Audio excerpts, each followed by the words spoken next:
Number one, very clear, very clear. Prosperity preaching most of the times does not have Christ in it. It is not Christocentric. And as a matter of fact, whatever we propose or project that is not Christocentric is a tool the devil can use with ease. As soon as you withdraw Christ from anything, you have a wealthy place that the devil can manage. You have a wealth of resources that demons can take advantage of. It doesn't matter what you studied in school, aeronautic engineering, whatever engineering, I don't know, space science. As soon as you remove Christ from that equation, what you have done is that you have prepared a vessel that darkness can lay hands on whenever he wills and be able to manipulate human existence, manipulate people, destroy people's lives. A doctor studies for 6 years and is mutilating human body parts. Gets a boy and converts the boy to a girl. Gets a girl, converts the girl to a boy. Knowing that whatever he puts there will not work. He knows. But he does it because Jesus is not at the center. Something that appears to be good can become terrible as soon as we remove Jesus from it. Any day prosperity is without Christ, there is a problem. In fact, you need to run. You need to run. If we don't show you where Jesus is factored into these things, the implication it will have on the kingdom, not just your life. We'll not just say it's because so that I can live a good life. No. We have assignments we are here to do. As much as we will live a good life, the primary goal is not to live a good life. There are more important things God has called us to do. Yes, very important things.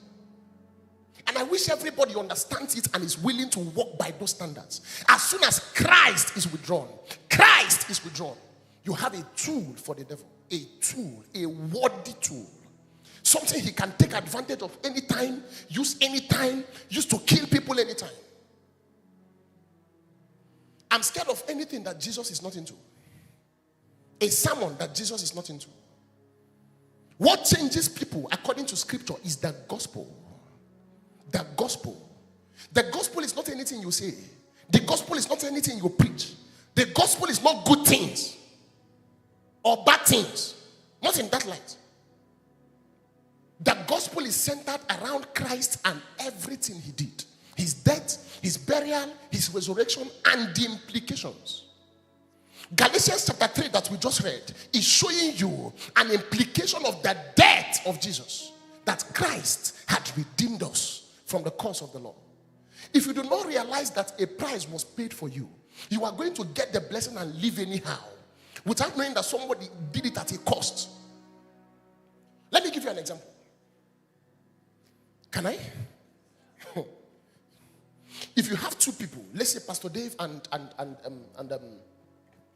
Pastor Joe, for instance, and these two people, for whatever reason, have a misunderstanding, right? Okay, let me use an abstract example, something that is not here. Something happened in is it our village now or something, some time ago, very close in our extended family. Two friends were fighting. One of them is a distant cousin, fighting with his very good friend that is not part of us. They went to farm, came back. You know how boys can just be yabbing themselves? I don't know, one thing led to one thing, it became a fight. One was angry, picked a stick, and hit the other guy. Instantly, he lost his friend. The guy died. Instantly. He didn't mean it, didn't think it. He wasn't hoping it would get there, but it happened. So they took this guy to the prison. Of course, that's the penalty. They took him to the prison. He was going to be there for a very long time. A very long time. Guess what happens? Another friend or the person's brother that was killed comes to him and says, I've forgiven you. I want you to go back. Let me replace you here. I'm giving an example. And then he replaces this guy in the prison. If this guy comes out of prison and becomes a billionaire, what should he do with money?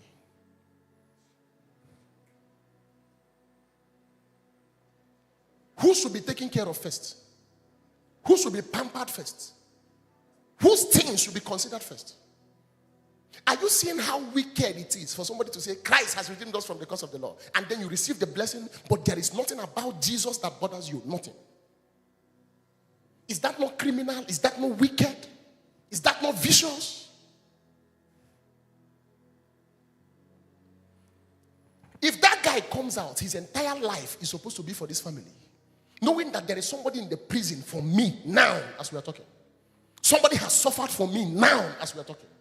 If his mother says headache, he should pay for a pharmacy. He's supposed to go for a pharmacy nearby, a hospital nearby, and tell the doctors there, anytime these people come, don't ask them any question, just treat. Send me the bill. There is somebody here now, trusting God for prosperity, but there is nothing, an agenda of light, of Christ that is in his prosperity. In fact, you will see it from what he already has. The way he treats what he has now tells you what will happen when he has more. Because the Bible says, he that is faithful in little shall be faithful in much. Somebody has not given God anything this year, not one. He has to be forced to. And then say, Jesus died for me. Are you not wicked? It's like this thing is getting tougher. True riches. As soon as that it is not Christocentric, it's all about that you will drive a Lamborghini, you will ride an aircraft, and that's all we talk about. It means we have withdrawn Christ from the essence of the prosperity gospel. Christ is the center and the circumference of the gospel. The center and the circumference. If you go out, you should meet Christ as you are going out. If you go in, you should meet Christ as you go in. The center and the circumference. Not Christocentric. As a matter of fact, anything you hear that is not Christocentric, I'm not saying there is anything wrong with private jets. We will have it, God knows. The best of cars, we will have it. But not at the detriment of Christ. Yes, whatever be his agenda that made him die, we will see to it that we complete it to the end. If it is souls, we will win souls. Yes, yes, yes, yes. Say yes.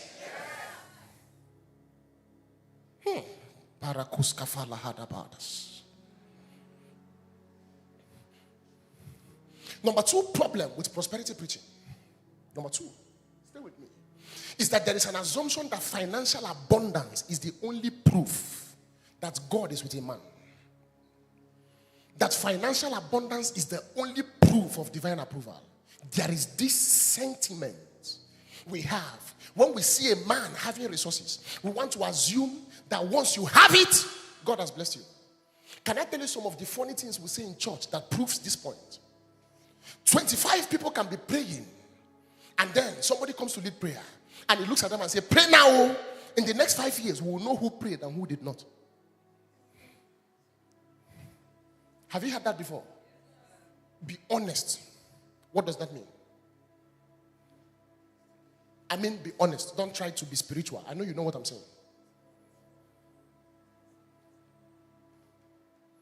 And you will now go deeper in the groaning. Yeah, that's to show your height of carnality. Is anything wrong with groaning? No, you are groaning for the very wrong purpose. Very wrong purpose. That groaning does not have an assignment to better Christ. It's about you. It's about your life. That in the next 10 years, there will be a difference with those that served and those that did not. If somebody manages to buy, what now? Maybe you start making money. Somebody starts paying you big. You get a nice job. You will now come and give testimony and say, we prayed though. As though others did not. Am I saying your life should not advance? When you say, that's not what I'm saying. I'm saying that there is this perception. We want to paint it in a way that the only mark of approval is financial prosperity. And so we can see a brother doing his best. Doing his best. Maybe his prosperity is still 1 year from that time. He already goes back and is telling God, what did I do? What did I do?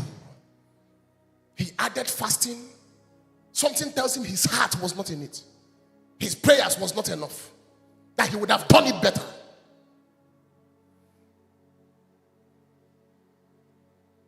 Why then did the apostle say that we are comfortable whether we are base or abound?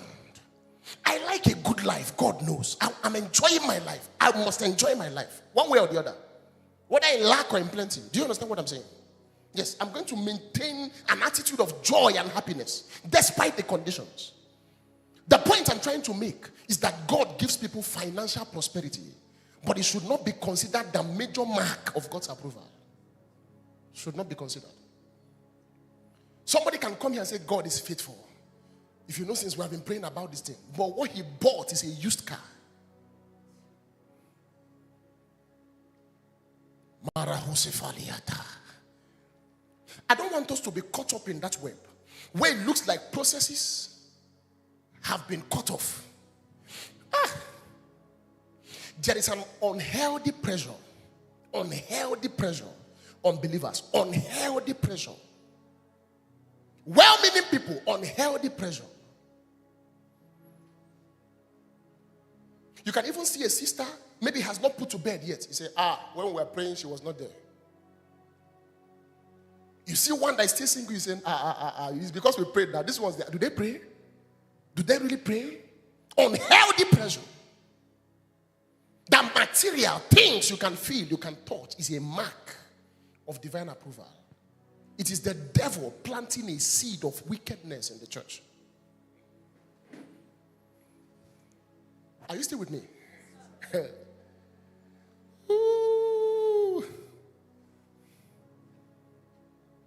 Do you know, as a man of God, some of us are under pressure to blow? You know what blow is? I'm being honest with you. Some of us, many of us, young people, because the only time you believe God is using us, even you as a member, is when we blow. In fact, if I change my car, most likely some people's respect for me will change. If I came here on foot, they will say, there's one brother from Ifite. He came to bless us. If I buy a saloon car, they will say, one pastor from Ifite came to bless us. If it becomes an SUV, Tokumbo, they'll say, one serious pastor has come to bless us. He's an apostle of Jesus Christ. If I'm able to buy a V8 engine, this is not a joke. Black, maybe with escort. They'll say, our fathers. Our fathers.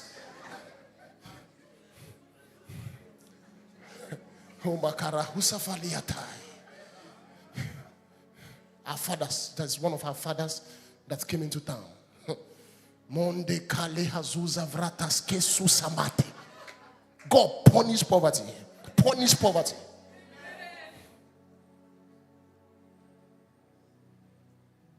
If people don't have respect for you now, haven't you seen that in the Nigerian context? When you drive past through a gate and there is a gate man, they salute you. You know what they saluted?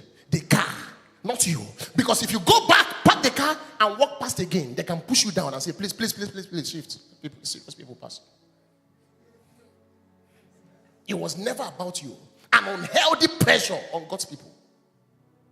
Should we make money? Yes. But that's not the ultimate mark of divine approval. This is why I have so much respect for everybody seated in this place. It doesn't matter what you have. I believe in what God is doing in your life. I believe. I know that though your beginning was small, that your latter end shall great. I know it. If there is a boiling point where your fire never ceases, take me in and leave me till I am consumed by your flame. Let me tell you something common. I listened to Bishop T.D. Jakes many years ago. He was telling a story of how he goes for pastors' conferences, hoping to be edified, hoping to be blessed. At the end of the conference, he goes back depressed. Because one pastor comes up and says, hello, every church. Hello. And then he shakes his hand like this, so that you observe what he's putting on. And he says, by the grace of God, we just acquired a few acres of land in this city. The Lord just gave us a jet in that city. I just got this car in the other city. And he's sitting there wondering, when will my day come? When will my day come?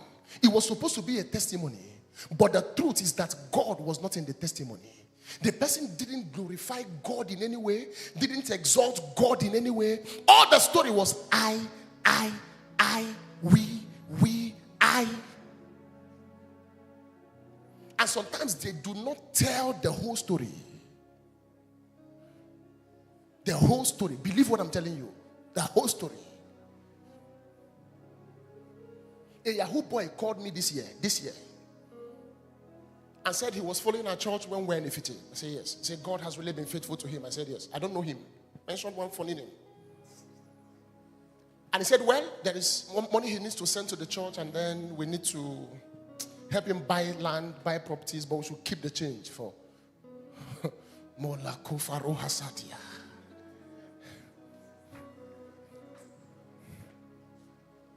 He will send just a few millions, and we can keep 5 for the church. He knows the church has a need. He said, Pastor, can you do it for me? I said, who am I talking to? Who are you? Who? He says, don't you know when if you're together now, you don't know. I said, oh God, who are you? Who are you? I love Jesus too much. Yes. Eventually, he didn't now say it was his money. He said, well, it's one of his brothers that is still serving Oga in Kano. I said, your brother serving Oga in Kano. This is no longer Yahoo now. I said, so he's serving Oga in Kano. Currently, as we are talking, he said yes. I said, and he has this kind of money. He said yes. I said, what do they say? He said, they sell armored cables. I said, your brother should finish serving Oga and come back to Awka. I'm going to show him a lawyer that sells land. We have agents. Do you know I would have changed my car and I will stand here and all of us will say, Ebenezer, God is faithful.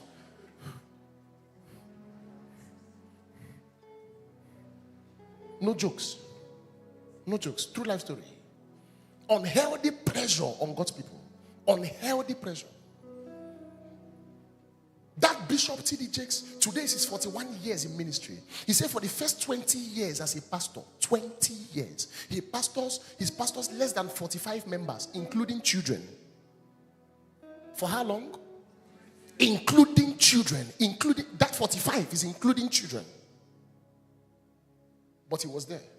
Until they moved to where they are, and I think they are now in Dallas, Texas. I'm just sharing this story. If you meet people that truly love God, honestly, you will find that they love him beyond money. They love him beyond material. There is nothing you give them that changes anything. They are firing on every cylinder for God. More funds is missions.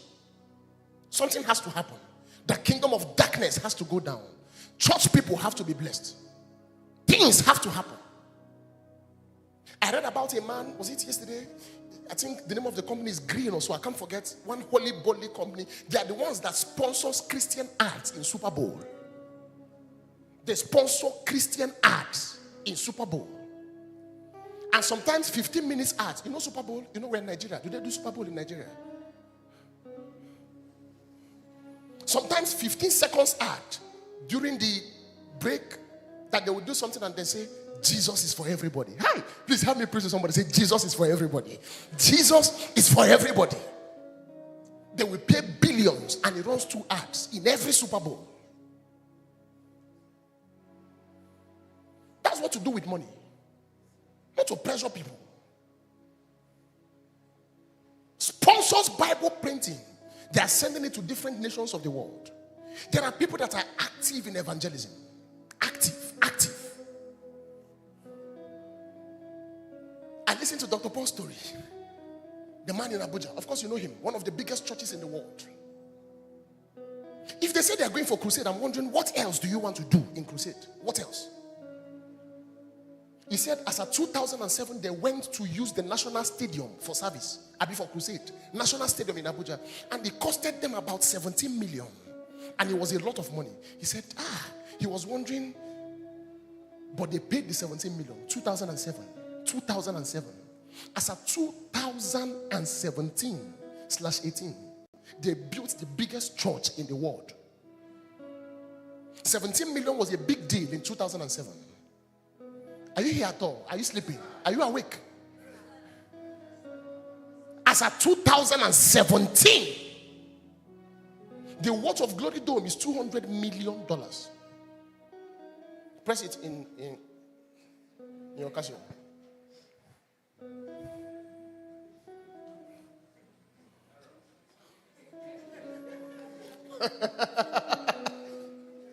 $200 million. $200 million.